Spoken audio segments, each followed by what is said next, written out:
Hi, my name is Sarah Davidson. I'm going to talk a bit about my artwork, which depicts the importance of remembering the Holocaust.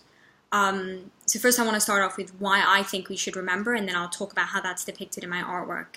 So I think we should remember, I think not only, obviously remember the countless lives cut short, the life lost, the loss of, Jewish identity, the loss of Jewish life in Europe, which lasted for 1,000 years, but most importantly, I think it's to make sure it never happens again. And that's why remembering is not only remembering for the Jewish people, and the Jewish people should remember their own, their families' lives lost, but the fact that everyone should remember. Because if only we remember, then, it can happen again. So, so remembering the lives lost, remembering to make sure it will never happen again, but also not to forget how lucky we are with the security that we have today, with the blanket of Israel, this blanket of security that Israel provides us, and to be proud of our Jewish identity, that we are living proof of the Nazis' failure. So remembering not only for the sake of remembering the lives lost, but remembering to make a positive impact in the future. So my artwork is basically a children's book, which takes a shoe, and it starts with a picture of a shoe, and you open it up, and it has a chronological order of events that took place in the Holocaust. So it starts off with a little shoe, which connects my own personal experience when I went to Majdanek, and we were told to choose a shoe and write a story about this shoe and what would have happened to this person who had this shoe if they weren't murdered. So I chose a little boy's shoe, which is what I drew on the front page of my book to show, which really emphasizes the life that was cut short. The fact that the Holocaust, we're not only remembering, the countless lives, the tragedy of it, but the fact that all these people, all these human beings, were humanizing it.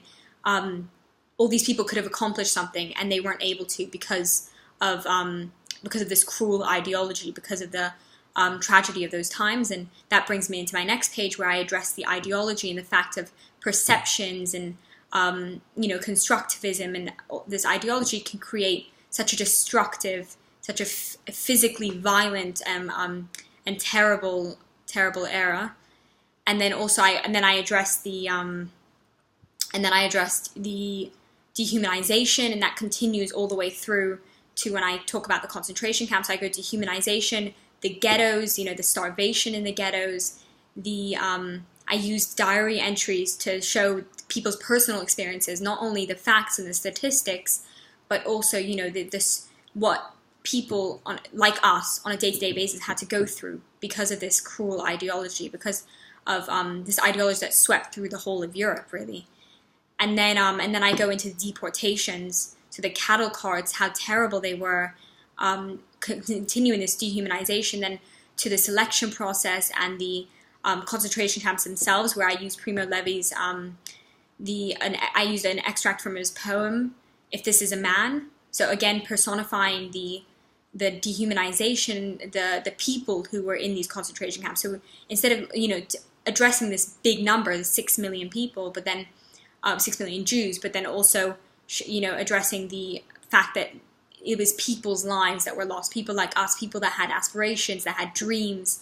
So I used this poem to show that, and the dehumanization, and emphasize that. And then I went into the liberation. So about how, although they were liberated, it was still difficult for them. It was impossible. They go back to a place which was once a thriving Jewish community with all their family, and nothing was there anymore. And so my whole, basically overall, it kind of depicts the importance of remembering the people and remembering what happened, the lives that were cut short, but making sure that that doesn't happen to anyone else. And I think that we fail to do that, obviously, because we look at the Rwandan genocide, which happened after the Holocaust. We look at the Bosnian genocide. We look at, we look at all these genocides and, what's happening in Syria now.